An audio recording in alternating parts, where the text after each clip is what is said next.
छत्रपती संभाजी महाराज हे मराठा साम्राज्याचे दुसरे छत्रपती आणि शिवाजी महाराज आणि सईबाई यांचे ज्येष्ठ सुपुत्र होते.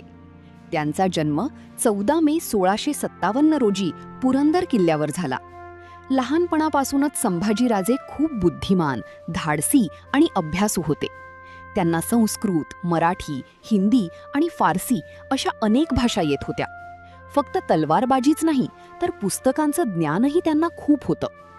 छोट्या संभाजीराजांना छत्रपती शिवाजी महाराज नेहमी सांगायचे, स्वराज्य म्हणजे फक्त राज्य नाही तर आपल्या लोकांचं संरक्षण करणं आहे. संभाजीराजे हे शब्द मनात साठवून मोठे झाले. त्यांनी लहान वयातच युद्धकला शिकली आणि अनेक लढायांमध्ये शौर्य दाखवलं.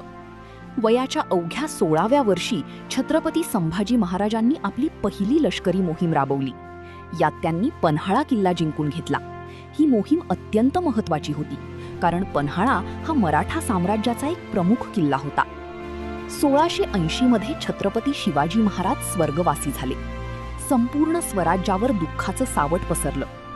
6 जून 1680 रोजी छत्रपती शिवाजी महाराजांच्या निधनानंतर संभाजी महाराजांचा रायगडावर राज्याभिषेक झाला. स्वराज्य वाचवण्याची मोठी जबाबदारी संभाजी महाराजांवर आली. शत्रू खूप होते, पण संभाजी महाराज अजिबात घाबरले नाहीत. त्या काळात औरंगजेब भारतावर राज्य करत होता. त्याला स्वराज्य संपवायचं होतं, पण छत्रपती संभाजी महाराज सिंहासारखे लढले. त्यांनी अनेक युद्धांमध्ये मुघल सैन्याला पराभूत केलं. त्यांच्या धैर्यामुळे स्वराज्य मजबूत राहिलं.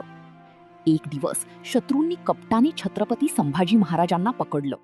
त्यांना खूप त्रास दिला गेला, पण त्यांनी स्वराज्य, धर्म आणि आपल्या लोकांशी कधीच विश्वासघात केला नाही.